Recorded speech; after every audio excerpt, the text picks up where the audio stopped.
de que también ustedes puedan apreciar, no simplemente puedan gozar, el alinear o el trazar bien las escrituras, sino que cada uno de ustedes también puedan apreciar y ver como herramientas aquellas formas y que ustedes puedan aplicarlas.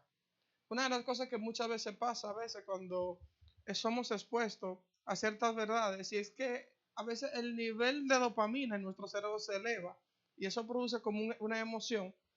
Pero la Biblia establece cuando habla de la parábola del sembrador, que hubo un terreno en la cual recibió la palabra con gozo, pero el que recibió la palabra con gozo no necesariamente fue el terreno que se describió como altamente productivo, dándonos a entender a nosotros que más allá de recibir la palabra con gozo, hay una demanda que a nosotros se nos está depositando. Esta semana escuché algo que me gustó mucho y es a la medida que nosotros denunciamos una mentira, estamos asumiendo un compromiso con la verdad. A medida que usted puede identificar la mentira como sistema operativo que funciona incluso a lo interno de lo que es la iglesia, a medida que nosotros podemos identificar su operatividad, nosotros estamos asumiendo un compromiso con la verdad. Y hay unas cuantas cosas que yo quiero precisar basado en estas declaraciones. Lo primero es que nosotros como iglesia no venimos aquí hoy a simplemente dar palabras para que usted tenga recursos para su prédica del día de mañana. No necesariamente esto, para que usted tenga contenido suficiente para tener que escribir en sus estados de WhatsApp, Instagram o Facebook como enalbolar una nueva declaración o una nueva revelación o un nuevo entendimiento que usted escuchó. Y no necesariamente el hecho de haberlo escuchado garantiza que usted esté entendiendo lo que escuchó. Nosotros tenemos algunos casos en las escrituras. El mismo Felipe y el etíope en el libro de Hechos, en el capítulo 8, habla de aquel etíope que venía todo el camino leyendo, ¿verdad? Si nosotros hacemos unas estadísticas, vemos que según la cita que él viene leyendo en Isaías 53. Isaías tiene 66 capítulos. Podemos decir que él tenía más del 85% del texto leído. Y si vemos que él venía de camino, es probable que él tenga el hábito de leer las escrituras. Pero así como él tiene el hábito de leer las escrituras, cuando vemos la demanda que le hace Felipe producto de la pregunta, vemos que él está leyendo sin entender. Esto nos da una realidad y es que es probable que él esté acostumbrado a leer y a no entender. Entonces así mismo nosotros viene y se nos deposita una demanda, la cual yo quiero que usted la asuma, porque a medida que la verdad se le va mostrando a ustedes, es importante que nosotros pasemos a la etapa de incorporarla. Nosotros podemos tener la verdad como información, pero como información no nos sirve. Aquí no sé quién le gusta el básquetbol.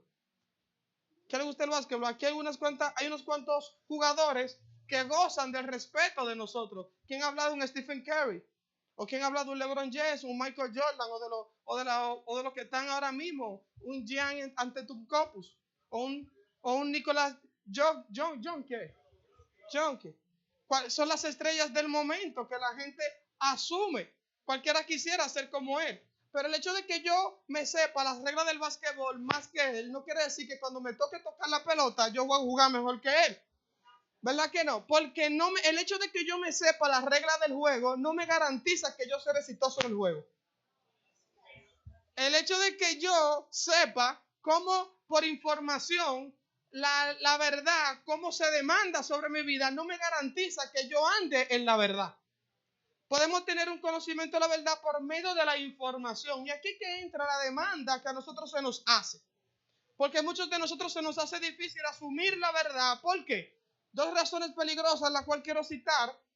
Y estoy siendo un poco ímpetu porque luchar después de un almuerzo a veces es difícil. Entonces necesito como despertarle el ánimo a ustedes para que como que aterricen. Pero a muchas personas se les hace difícil porque la esclavitud como tal genera cierta seguridad. Y la mejor forma de explicarlo es como un niño. Mientras una madre sabe que esa puerta está cerrada, se le importa que el niño esté andando. Pero si la madre sabe que ahí usted está en un tercer nivel y ahí no hay barandilla, usted agarra a su hijo aquí. Pero ella lo va a hacer la primera vez. ¿Tú sabes qué va a pasar la segunda vez? Ella no va a venir o va a dejar el hijo. Porque ella le gusta ir en el lugar donde su hijo se sienta seguro, producto de un sistema esclavo que lo proteja. Pero cuando ella sabe que el venir aquí, la libertad de no tener eso, le va a demandar una responsabilidad. Entonces muchos de nosotros a veces preferimos mantener en el sistema de esclavitud que nos genera la seguridad que nos genera la esclavitud, que asumir con responsabilidad lo que demanda la verdad. Entonces nosotros tenemos que tener conciencia de que la verdad nos va a demandar una responsabilidad, un compromiso, la cual no es suficiente con yo decir yo vine, lo publiqué o lo aplaudí, sino es suficiente con que yo entonces lo incorpore. Por eso la mejor forma que a mí me gusta explicar esto es que tú agarras una persona que tiene 300 libras y esa persona luego de 300 libras de repente rebaja por cualquier método y hoy pesa 150 libras. Esa persona duró 10 años en sobrepeso. Y luego que dura 10 años en sobrepeso, miren qué pasa, que tú le das por 20 minutos las 150 libras en un saquito y no lo aguanta.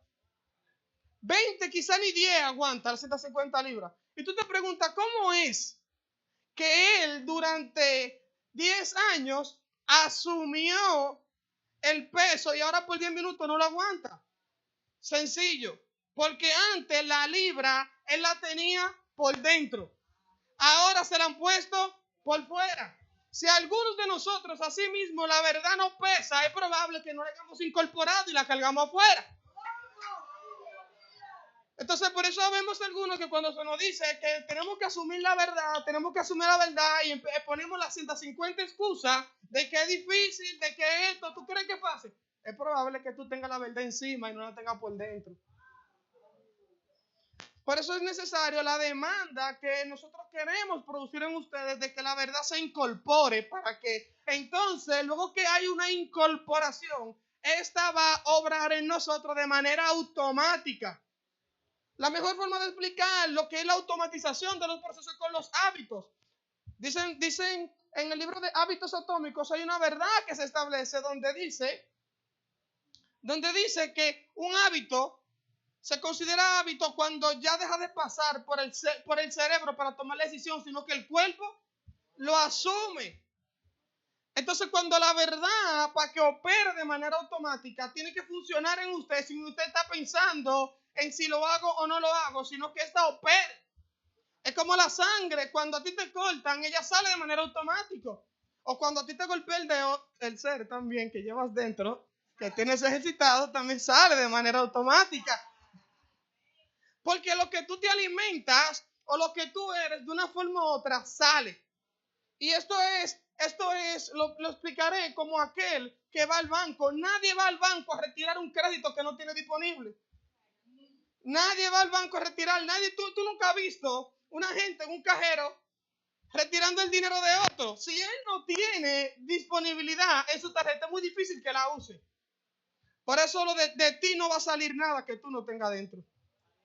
Así que dejamos de echarle la culpa a otro, dejemos de decirle que es por culpa de otro. Entonces, la verdad tiene que ser asumida con compromiso. Y que nosotros estemos dispuestos, miren, no nos diga que tú asumes la verdad si tú no estás dispuesto a asumir el compromiso que esta demanda. No nos diga que tú amas la verdad si no estás dispuesto a padecer la persecución que esta demanda. Y quiero ser frontal con esto, porque a veces estos escenarios se convierten en algunos escenarios que generan aplausos, pero a veces la gente se va con poca demanda. Entonces usted, más que salir emocionado, yo quiero que usted salga de aquí con una tarea donde usted asuma un compromiso. Y yo le voy a poner un ejemplo para que usted pueda entenderlo de una forma más clara. Yo siempre he mencionado dos personas, hablo de Juan y Pedro, dos casos hipotéticos. Los dos trabajan en el sur. Juan y Pedro, Juan tiene un gran terreno y yo fui ante Juan. Y Juan me enseñó a mí cómo el terreno de él está dando fruto. Él sembró su semilla y él está viendo el fruto de su semilla. Pero tenemos a Pedro. Pero Pedro tiene un negocio donde él vende semillas. Pero él tiene diferentes semillas. Porque el negocio de Juan es tener muchas semillas. Y yo le hice una pregunta a la analogía. Cuando yo hablo con Juan, Juan se siente gozoso de que él vive del fruto de lo que él siembra. Pero también le pregunta a Pedro, y Pedro también está gozoso. Pero hay una diferencia problemática entre ambos. ¿Y cuál es? Que Juan vive de lo que produce, de lo que él siembra. Sin embargo, Pedro vive de comercializar la semilla. Entonces tenemos que tener cuidado en qué ejemplo nosotros queremos vernos. Porque a veces nosotros dominamos las palabras y dominamos las verdades de acuerdo al concepto. Y muchas veces nosotros estamos generando un gozo de comercializar semillas, porque muchas veces nosotros nos convertimos, parecemos como el camaleón. Y el camaleón experimenta una metamorfosis, pero la metamorfosis del camaleón es compleja porque ésta se establece producto del ambiente que él está. Él se adapta. Y a veces nosotros nos gusta que cuando vamos a un escenario yo hablo de una forma y cuando voy de otro yo hablo de otra. Entonces a veces comercializamos la semilla porque no nos interesa ver el fruto de lo que estamos sembrando. Por eso el nivel de compromiso tenemos que elevar el nivel del compromiso. Y que Dios ponga en nosotros ese deseo intenso de que ver que la verdad de Dios, que es su Hijo en nosotros, está conforme a su diseño, establezca. Yo quiero decirle a ustedes que Dios, una de las cosas con las que nosotros vemos a través de las escrituras en toda la narrativa bíblica, que si algo Dios hizo compromiso y no negoció, fue que el hombre se entrometiera en su diseño. Por eso vemos nosotros, la Biblia establece 7 diseños que establece. El primero fue el diseño del macrouniverso, donde Dios habló y creó al hombre y creó a todo. Pero después luego Dios establece con Noé un diseño. ¿Y qué le dice? Haz conforme a las medidas que yo te entregué. No hagas lo que tú quieras, sino lo que yo te entregué. ¿O qué le dijo a Moisés? Mira y edifica el tabernáculo conforme a como tú has visto. No hagas otra cosa que no se te enseñó. ¿O qué decir cuando le dio la profecía a Ezequiel? Le dijo, mira, te daré las medidas del templo para que edifiquen conforme a lo que se está enseñando.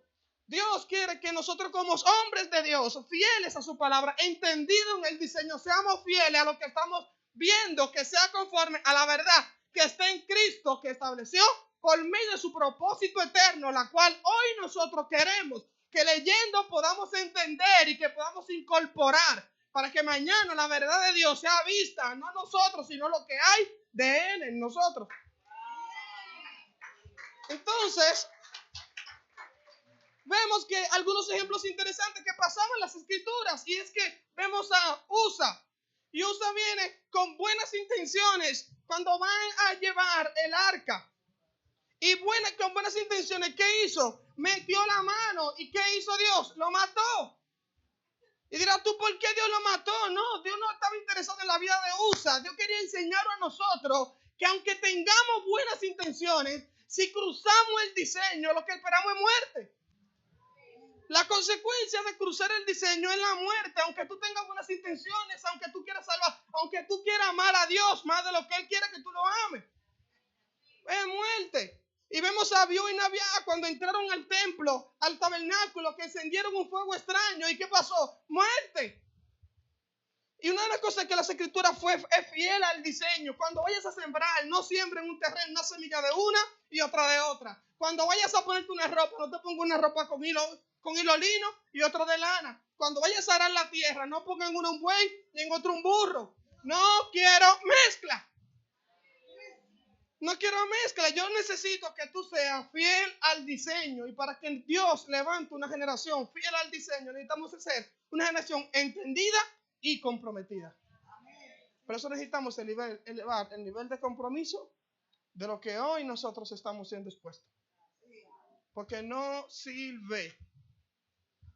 Yo siempre le digo a las personas, señores, la cual quiero hacer partícipe a ustedes. Y es que el tiempo que nosotros venimos aquí, los recursos que se destinan, le voy a abrir porque nosotros hacemos talleres en Sal y Luz. Lo que aquí se genera en ofrenda no da ni para cubrir la mitad. Que no hay un objetivo económico detrás de eso. No hay. Entonces, cada uno de ustedes, por lo menos, haga valer lo que está recibiendo. Haga que valga la pena. Haga que valga la pena, porque es muy triste que tú te entregues. Miren, el modelo de entrega lo estableció Pablo, que a mí me encantó. Pablo dice, yo daré de lo mío, y si no da, me gastaré yo. Y por eso yo siempre me gusta elevar a aquellas personas que son comprometidas en esta causa, que se siembran, están dispuestos a financiar esto con su tiempo, con su talento y con su tesoro, que es lo último que se convierte en el bolsillo de la gente. Que lo pongan a disposición de la obra, que entendamos que los recursos que el Señor nos está permitiendo administrar es para que nosotros seamos más exactos y precisos en su propósito. Que Dios no está interesado en que nosotros les echemos vaina a la gente en Instagram, en Facebook, de las propiedades que estamos adquiriendo. Pero Dios se gloria en un hombre que entendió, que recibió el recurso y lo puso a disposición. Por eso a los apóstoles en el primer siglo la gente vendía, porque no podía que el dinero sea un obstáculo para que la palabra deje de correr. Necesitamos que nosotros asumamos con compromiso, y no simplemente con solo venir, sino también cómo vamos a financiar para que la verdad de Dios no tenga obstáculos. Encuentre hijos entendidos, pero también hijos comprometidos, que estén dispuestos a darlo todo. Entonces, es importante que entiendan, le diré unas advertencias. Cuando la verdad llega a las personas, primero que la vida, venimos hablando, y a mí lo recalcó, de que para hablar de estos temas, primero que tenemos que tener una evidencia de que la vida. Señores, los discipulados que nosotros damos ahí en la congregación, hay una palabra que yo repito mucho cada vez que me toca dar clase. Y le digo a las personas, señores, órenle a Dios para que el Señor le evidencie de que en ustedes hay vida. Porque no existe un método que yo pueda utilizar, ni ningún maestro. El hombre podrá por imposición de mano traspasar dones, pero no traspasar vida. Pablo dijo, el don que recibiste por medio de la imposición de la mano, recibiste el don, pero no la vida. Porque la vida es algo meramente que le pertenece a Dios, entregársela a nosotros. Entonces, cuando la verdad llega primero que la vida a las personas, ¿sabe qué pasa? Construimos un monstruo. Construimos un monstruo, y lo vimos eso establecido en las Escrituras en el libro de Corintios. En el libro de Corintios, Pablo dice, a mí se me acusa que yo le estoy diciendo a las personas que hagan mal para que sobrevengan bienes. Sin embargo, Pablo dice, ¿cómo van a decir que yo enseño esto? Y dice Romanos 6, ¿cómo perseveraremos en el pecado? Perseveraremos en el pecado para que la gracia abunde. Dice, en ninguna manera. Porque si lo que hemos muerto al pecado, ¿cómo viviremos aún en él? El pecado es un asunto, como fue saldado, como estableció Amín de manera magistral, es un asunto no de abstención, sino de muerte. Entonces a veces nosotros enseñamos a la gente a que se abstenga de pecar, pero no a que muera el pecado. Entonces, por eso, de una forma u otra, a veces nosotros nos gloriamos como aquella persona que cría un león, donde el león tenía la característica de que mataba a 50 gente todos los años. Y él va y dice, yo me gano el premio. ¿Por qué? Porque este año logré domar al león. ¿Y cómo lo hiciste? No mataba a nadie. ¿Y cuál fue la estrategia? Lo encerré. Aunque lo encierre, va a llegar un momento que su naturaleza va a hablar por él. Entonces, esa es la persona que muchas veces cuando hablamos de salvación es la que terminan apartándose. Porque no murieron nunca al pecado, sino que se metieron en una cárcel y se abstuvieron de pecar. Y cuando encontraron, ¿te han visto los carritos de cuerda? ¿Te han visto los carritos de cuerda? Que cuando tú lo jalas para atrás, cuando tú lo sueltas, ¿qué pasa? ¿Cuántos de ustedes han visto personas que después que predicaron y tuvieron hábitos evangélicos, cuando salen al mundo parecieron que nunca vieron a Dios? ¿Por qué? Porque tuvieron una vía de abstención y no de muerte. Su vida nunca pasó por la cruz. Nunca pasó por la muerte. Entonces cuando tú lo ves atrás, sin embargo hemos visto personas que se apartan un tiempo del evangelio y bajan la cabeza. Porque esas personas tuvieron vida y tarde o temprano lo van a ver de nuevo aquí. Porque tuvieron caídas, pero no se fueron a vivir en ese proceso. Entonces, cuando la verdad llega primero a la persona que la vida, creamos un monstruo.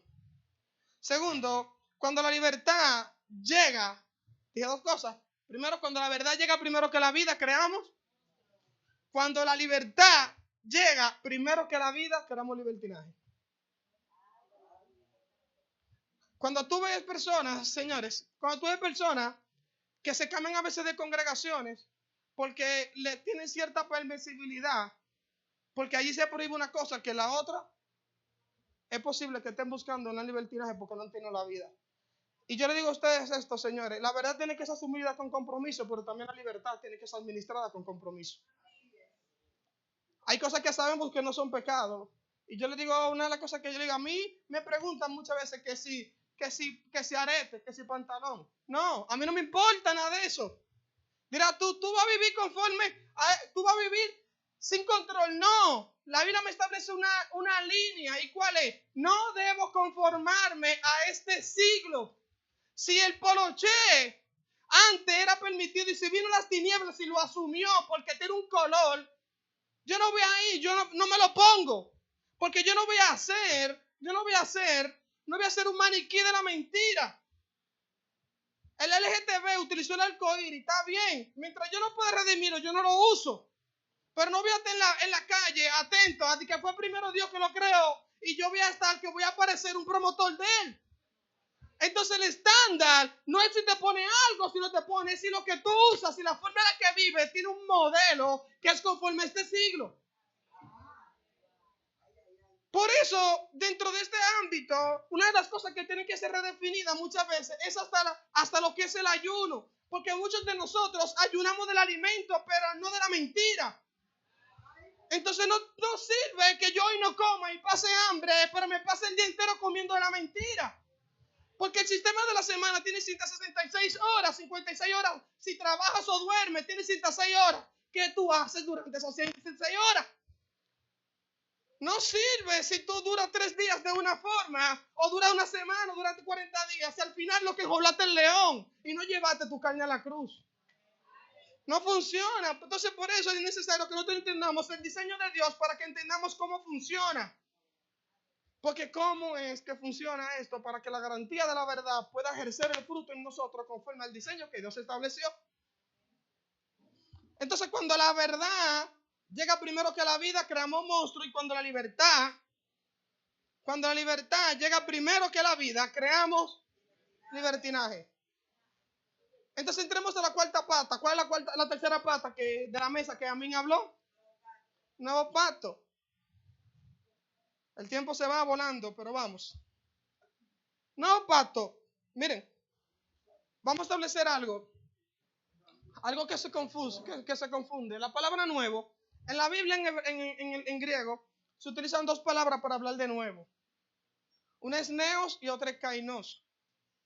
Y yo no quiero enseñarles griego hoy, pero quiero que entiendan la diferencia, por lo menos. La palabra nuevo es algo que no tiene uso. Neos es algo nuevo, pero que no tiene uso. Pero kainos es algo nuevo, pero no es nuevo porque no tiene uso. Es nuevo porque es de una naturaleza distinta. Se lo explico de una forma mejor para que lo entiendan. El iPhone mío, no, mejor. Este iPhone tiene este es el 13, ya va por el 16. Tiene 3 años que salió, ¿verdad? 3 años que salió. Todavía tú encuentras un iPhone sin uso con su plástico a esta altura de juego.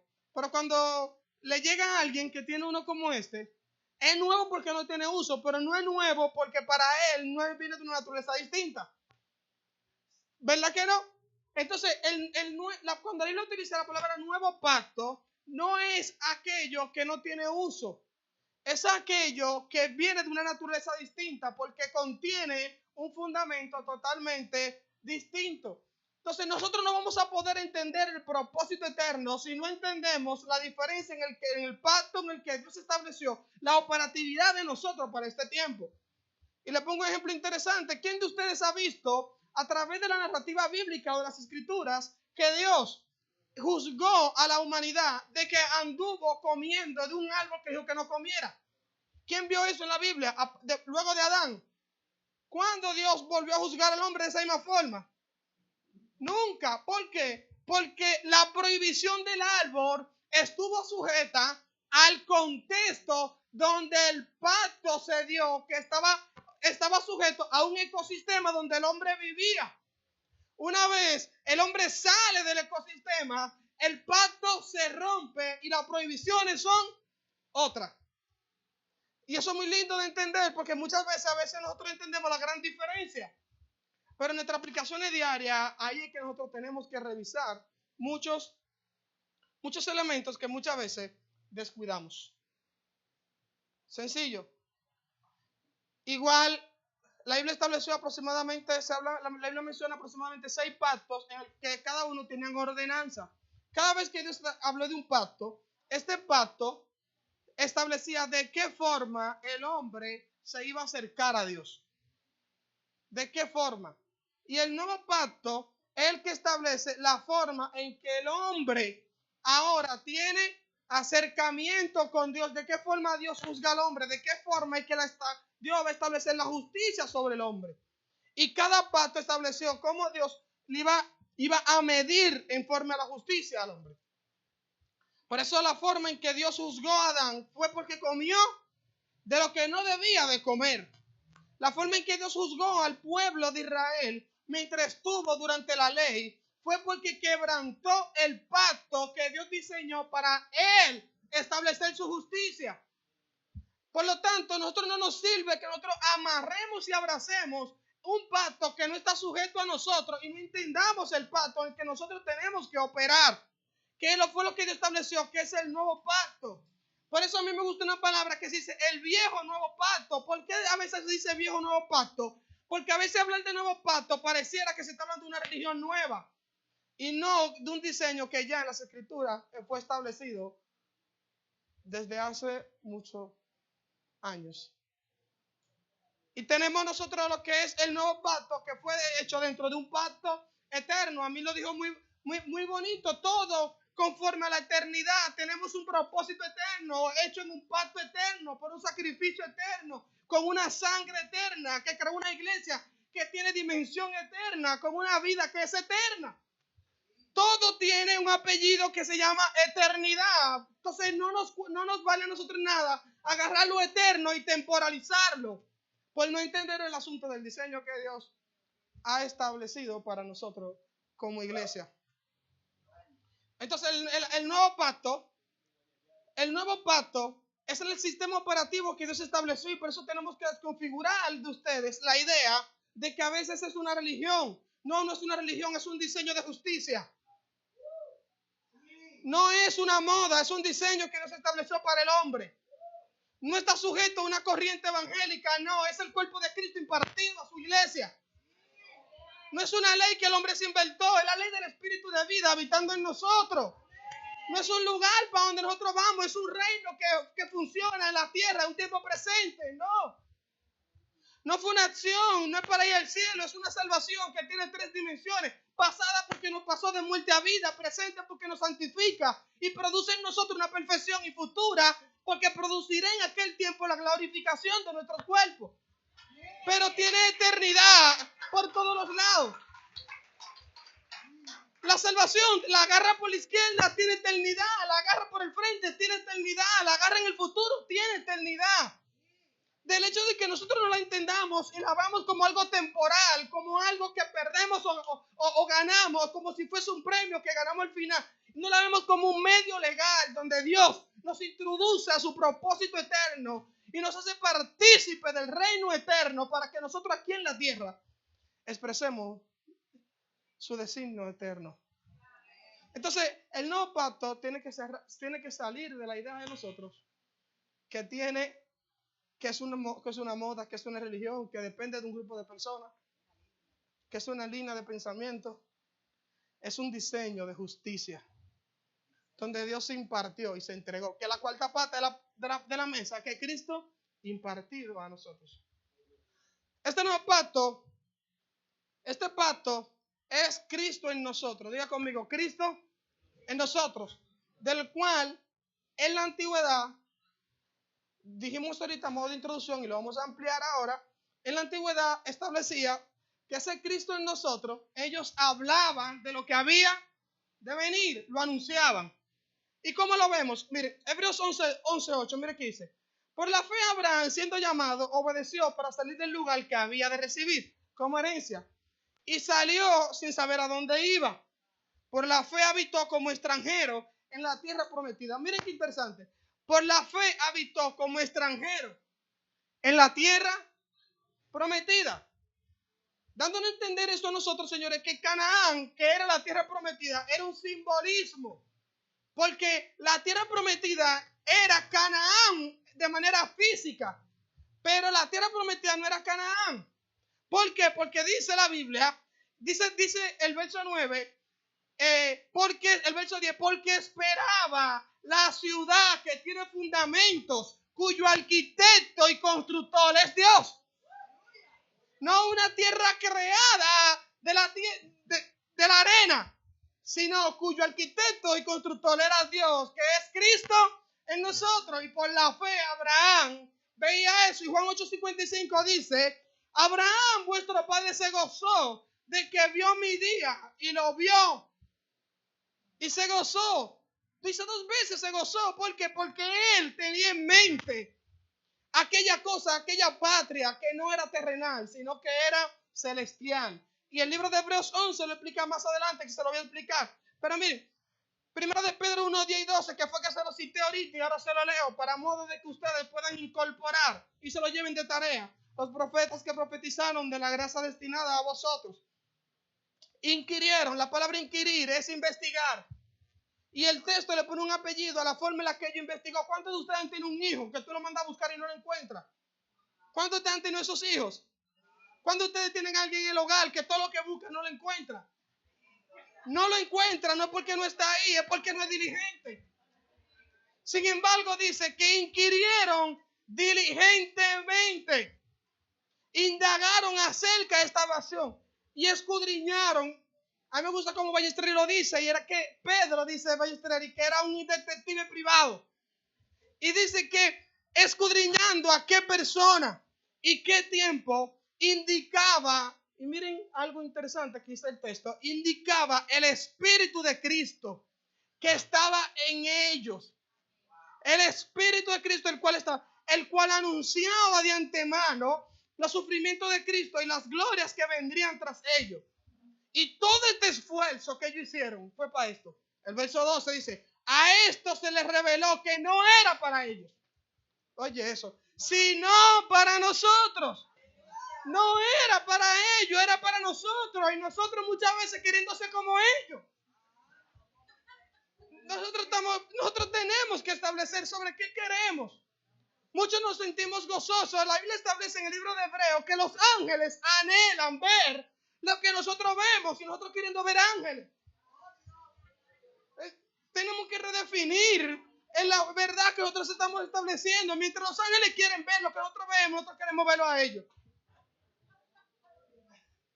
De por Dios, hay cosas que necesitan ser reconfiguradas, redefinidas y establecidas de nuevo para que el Señor venga conforme a su diseño a establecer. Y veamos.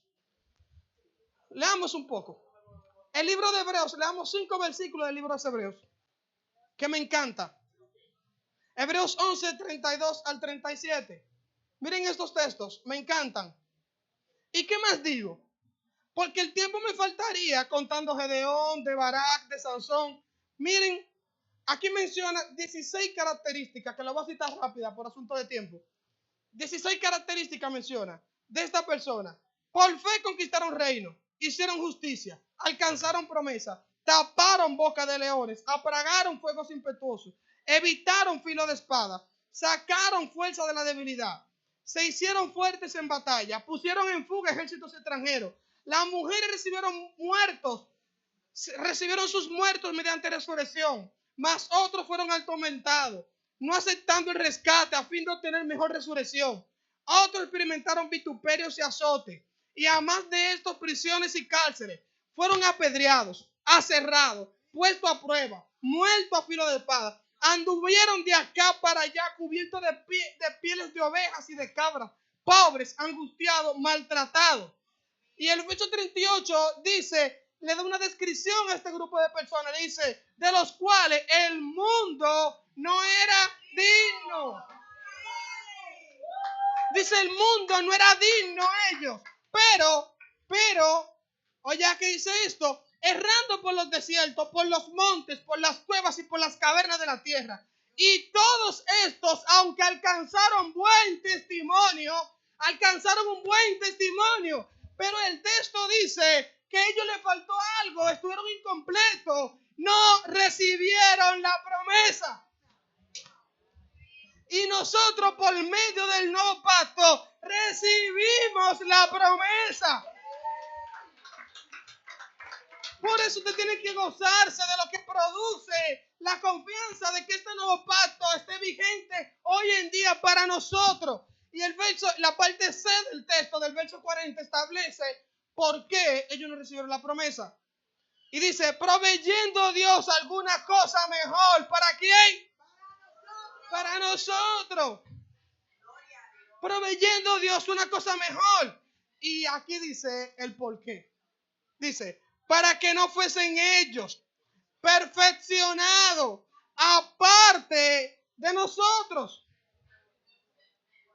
Todo este pacto contiene una gloria que para nosotros, por eso Dios estableció por medio de su diseño que por medio del nuevo pacto, que es Cristo impartido a la iglesia, el cual ahora no nos visita, sino que nos habita, se convirtió en el modelo operacional de la iglesia.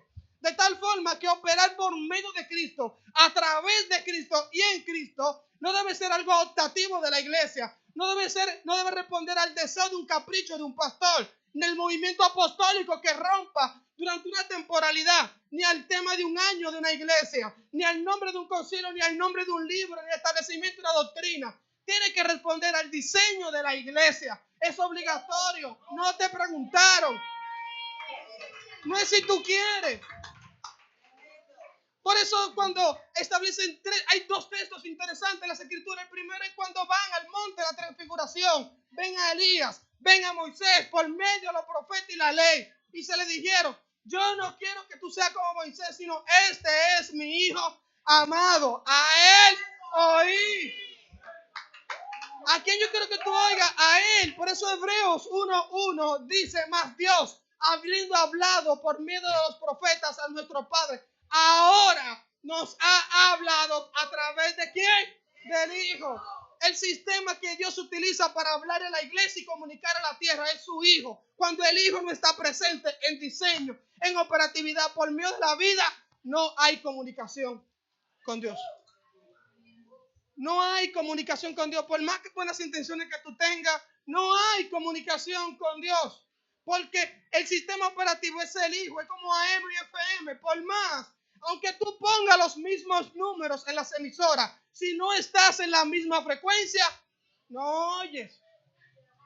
No oyes. Por eso esto tiene que redefinir la forma en que oramos, la forma en que cantamos, la forma en que nos acercamos a Dios, la vida en el Espíritu, la ofrenda, lo que predicamos. Todo tiene que ser redefinido, ser establecido por medio de la cruz y el nuevo pacto. Si todo esto no tiene sentido, entonces no tiene sentido la vida de Dios en el hombre. No funciona. Porque hay un sistema operativo establecido en Cristo. Y si tú lo ignoras, miren, hay un ejemplo interesante. Ustedes saben que si ustedes no tienen por naturaleza las aves y tú agarras la tercera planta y te tiras, ¿qué va a pasar? Porque hay una ley de la gravedad que dice que la gravedad es igual a 9.82 metros por segundo al cuadrado. Que si tú, aunque no la conozcas, vas a padecer por ignorarlas. Aunque no la conozcas, vas a padecer por ignorarla. Entonces nosotros, aunque a veces no somos diestros ni doctos en cuanto al diseño y el establecimiento del nuevo pacto, el no conocerla no va a hacer nosotros padecer por ella. Entonces esto es un asunto que tenemos que elevar el nivel de urgencia para que nosotros podamos entender e incorporar. Esto es como aquellos que van al centro médico. El centro de médico tiene 4 formas de que tú llegas. A veces tú vas por consulta. Pero cuando tienes un dolor, tú dices a tu pareja o a tu familiar, llévame. Pero cuando es una emergencia, tú tienes que llamar una ambulancia. Porque tú no puedes esperar.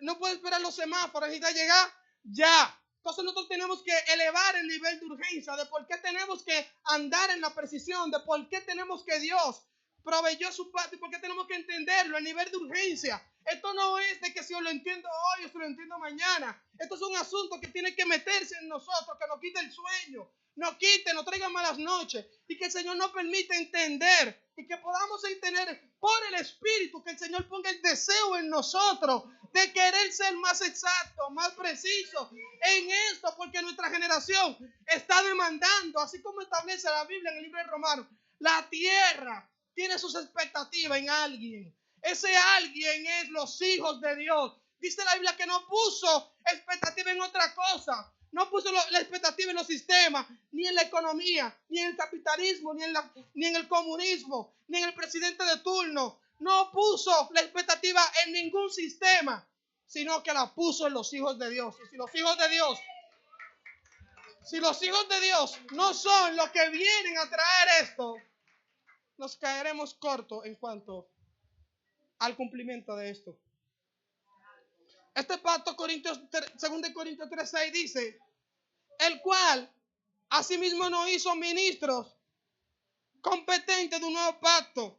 Y este pacto dice que no es de la letra, sino del Espíritu. Y este pacto tiene una gloria. Corintios 3:7 dice, y es el misterio de muerte grabado. Si el misterio de muerte grabado con letras de piedra fue con gloria, tanto que los hijos de Israel no pudieron fijar la vista en el rostro de Moisés a causa de la gloria de su rostro. A mí me encanta este texto. ¿Saben por qué? Porque muchos de nosotros hemos entendido que Moisés se puso un velo en el rostro a causa de la gloria. Pero el texto dice que el velo se lo puso para que el pueblo no pusiera la mirada en lo que había de perecer. Y yo creo que se ha logrado lo contrario. Habemos mucho poniendo la mirada en Moisés, queriendo participar de la gloria de ese tiempo. 7 cosas importantes que yo quiero que ustedes aprecien. Este pacto, ¿por qué este pacto es mejor? Primero, este pacto es mejor por el sacerdote que lo oficia, que es Cristo, por la ofrenda que se presenta, el Cordero de Dios, por el altar en el que se ofrece, que fue la cruz, por la eficacia que tiene, que quitó el pecado y entregó una salvación eterna, por la gloria que lo respalda, que es permanente y creciente, por el sacerdote en que opera, que es Melquisedec, y por la vigencia que tiene, que no es temporal, sino que es eterna. Y si no es suficiente, es mejor porque tiene mejor revelación, según Hebreos 1. Tiene mejor esperanza, según Hebreos 7:9. Tiene mejor sacerdocio, porque es Cristo, según Hebreos 7:20. Es un mejor pacto, según Hebreos 8:6. Tiene mejores promesas. Es hecho en un mejor tabernáculo, en el tabernáculo celestial. Tiene mejor sangre, que es una sangre eterna, que fue Cristo, Hebreos 9:11. Y fue hecho con un mejor sacrificio, porque fue uno y fue para siempre. No había que estar entrando constantemente todos los años. Posee mejor posesiones. Hebreos 10:34 dice que poseemos a Cristo y ofrece una mejor patria, según Hebreos 11:6, que es Cristo en nosotros y no el cielo cuando nosotros queramos.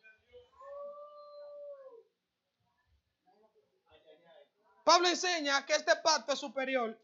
Le daré 5 razones. Primera razón. Es superior por la calidad de ministro que establece. Es superior por la gloria que lo respalda. Es superior por la franqueza y claridad con la que se presenta. Es superior por la libertad que nos otorga. Y es superior por la transformación que produce. Señores, yo creo que nosotros no tenemos una razón de por qué tener que operar fuera de otra cosa que no sea el nuevo pacto. Le daré más razones. El antiguo pacto operó con tipos, sombras y figuras. El nuevo pacto operó en el cumplimiento en Cristo. El antiguo pacto operó con la expresión natural, las leyes, rituales y ceremonias. El nuevo tiene una expresión interna. El antiguo pacto dice que no tenía la capacidad de producir perfección en el hombre, sino que mandaba. Miren, la Biblia menciona algo que a veces nosotros ignoramos. La Biblia dice que los sacrificios constantes no quitaban la conciencia de pecado. ¿Qué es esto? ¿Cuántos de ustedes han tenido una dificultad con algún familiar o con alguna pareja y en el proceso hay un perdón, pero quien comete la falta no siente todavía que perdonó? No que no recibió el perdón, sino que no se siente perdonado, sino que la conciencia le recuerda lo que hacías. Eso era lo que producían los sacrificios. La gente iba, presentaba el sacrificio por el pecado, pero la conciencia de pecado no era quitada, porque la conciencia de pecado fue quitada en Cristo. Fuera de Cristo no operó. Miren, otras diferencias. En el material ustedes van a ver un cuadro interesante. En cuanto al conocimiento de Dios, voy a citar unas cuantas porque ya nos quedan 5 minutos. En cuanto al conocimiento de Dios, es externo, el antiguo pacto, el nuevo, interno. En cuanto a la presencia de Dios, el antiguo pacto estaba sujeto a lugares físicos. Miren, una de las cosas que el Señor tiene que ayudarnos a nosotros es a eliminar la temporalidad. Todo lo que está sujeto a tiempo y a lugar es temporal. Por eso nuestras canciones tienen que ser redefinidas.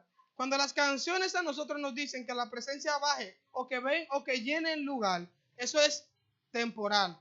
Cuando las fichas te digan que una gloria de Dios estará este día, es tiempo. Y por ser tiempo, es temporal. Cuando todo está sujeto a una fecha específica, es tiempo.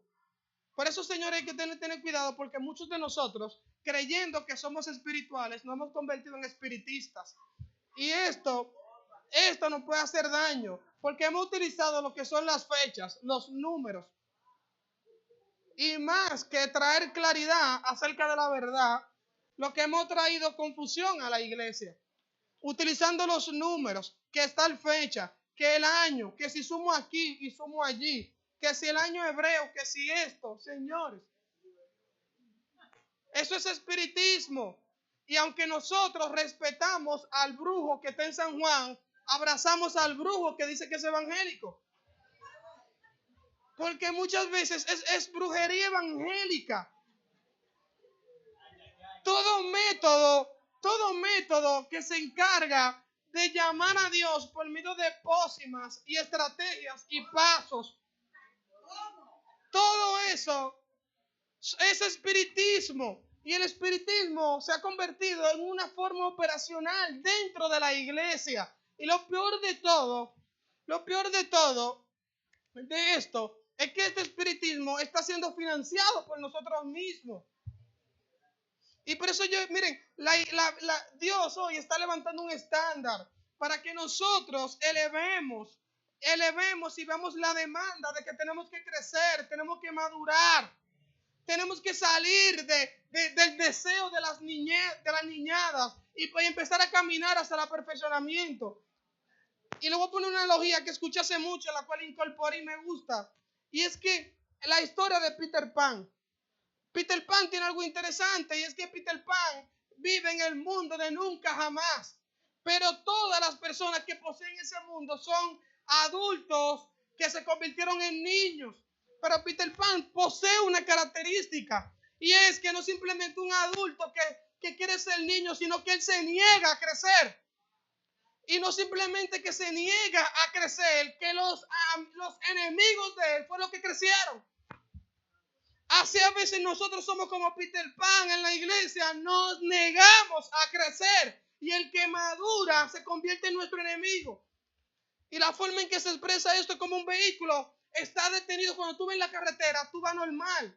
Pero cuando tú te detienes, tú ves que el vehículo que iba al lado tuyo, tú dices, ese iba rápido. Porque muchas veces no es que el otro va rápido, es que yo me detuve. Entonces la velocidad no es dada por lo que yo decidí, sino por lo que me demanda el diseño.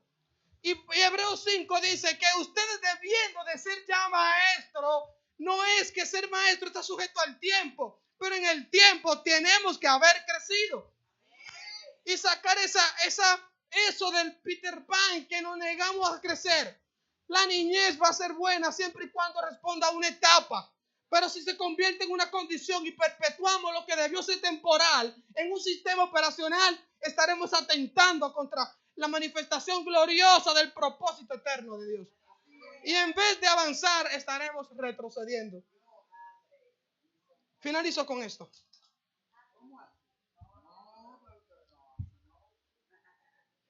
¿Por qué el nuevo pacto es en Cristo? ¿Por qué tiene que estar en Cristo? A mí en la otra parte va a hablar acerca del Cristo impartido. ¿Por qué tiene que estar en Cristo?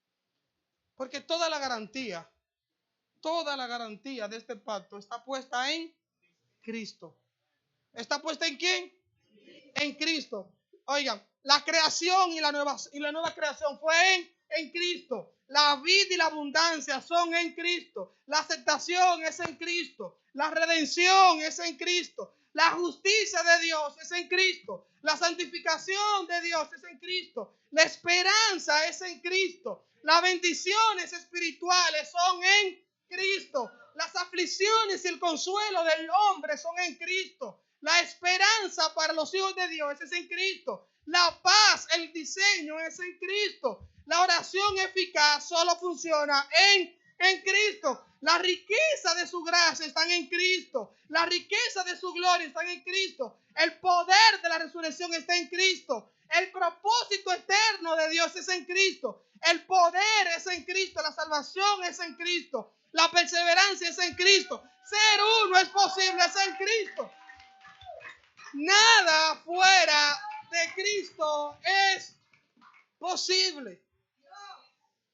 Por eso es bueno que ustedes sepan, señores, que en Cristo nosotros tenemos la capacidad, por medio de la nueva vida, y ahora somos seres espirituales. Pero somos seres espirituales no por las prácticas espiritistas que nosotros hagamos. Somos seres espirituales por la posición que en Cristo nosotros tenemos. Ejemplo, tenemos bendiciones espirituales y tú no tuviste que hacer nada solo por estar en Cristo. Los dones son espirituales no porque tú hiciste un acto, sino porque estás en Cristo. Cantamos canciones espirituales según Efesios 5, no porque tengamos buenas letras nada más, sino porque estemos en Cristo. Estamos siendo edificados como una casa espiritual. Los sacrificios que ofrecemos son espirituales, no por lo que llevemos como sacrificio, sino por estar en Cristo y ofrezcamos nuestro cuerpo como el sacrificio vivo. Todo es en Cristo y nada fuera de Cristo tiene sentido. Por más que nosotros queramos ignorar la realidad del diseño de las escrituras, habremos perdido el tiempo en esto. Hay muchas cosas más que quizás según enseñanza sola nosotros no podremos simplemente abarcarla toda. Pero nuestro deseo y nuestra oración, que el Señor ponga en ustedes, que el Señor ponga en ustedes el deseo de inquirir, y que puedan abrazar con ímpetu. Y no que, miren, hay un ejemplo que yo siempre pongo y es el de los cuartos de los regueros. El cuarto de los regueros, casi en toda la casa el cuarto de reguero está lleno. Y ese cuarto de reguero se mantiene lleno por dos argumentos que lo gobiernan. El primer argumento es que yo lo llevo allá con la excusa de que un día lo voy a usar. Y permanece allí porque llega un momento que nunca lo usé.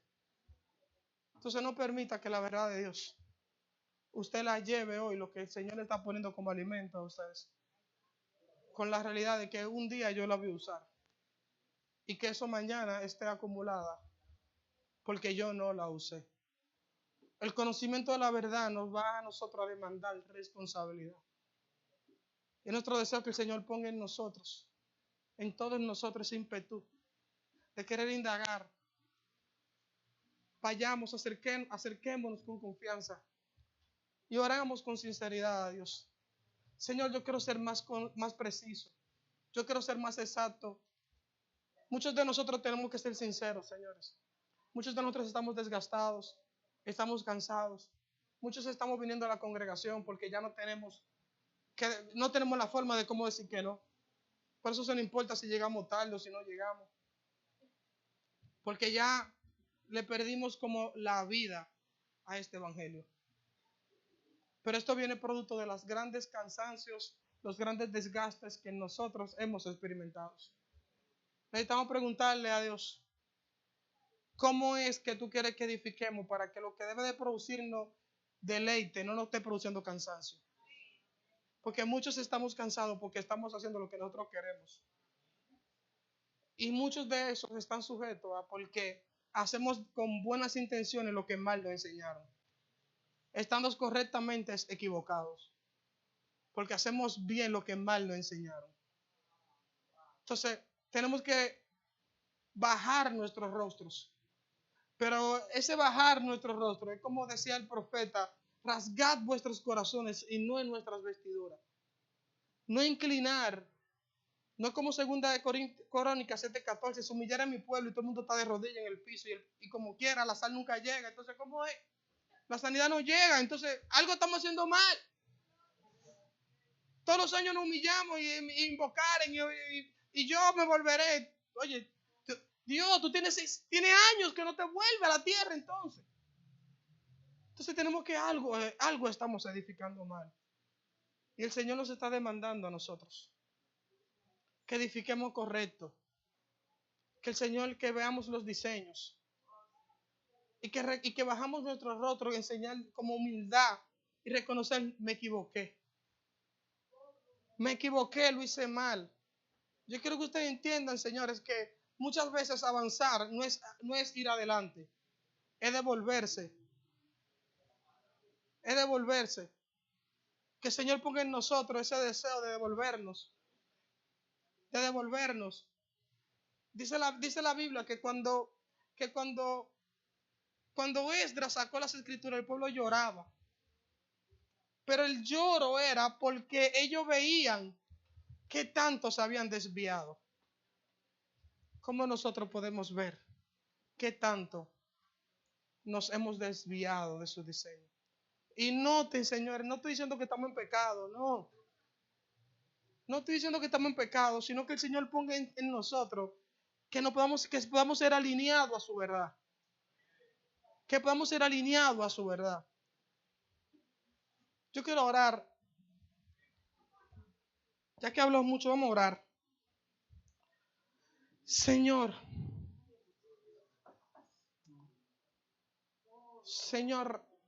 inclinamos nuestros rostros, no en señal de que esto va a producir algo diferente, sino un acto de reconocimiento de que la verdad tuya tiene que producir en nosotros dirección, Señor. Para que la dirección, Señor, que así como la brújula cuando le ponen un imán que pierde la dirección, no se sabe para dónde va. Asimismo, Señor, alguien ha imantado, ha puesto un imán en nuestra brújula, Señor. Y estamos moviéndonos como el pueblo de Israel, pero sin avance. Y muchos de nosotros hemos gastado todas nuestras energías, todos nuestros recursos, Señor, y hoy nos estamos lamentando. Ayúdanos, Señor. Ayúdanos, Señor, a que podamos volver a las Escrituras, Señor. A que podamos entender el diseño y lo celoso que tú eres cuando lo cuidas, Señor. Padre, en tu nombre, Jesús. Amén. Amén. Muchas gracias.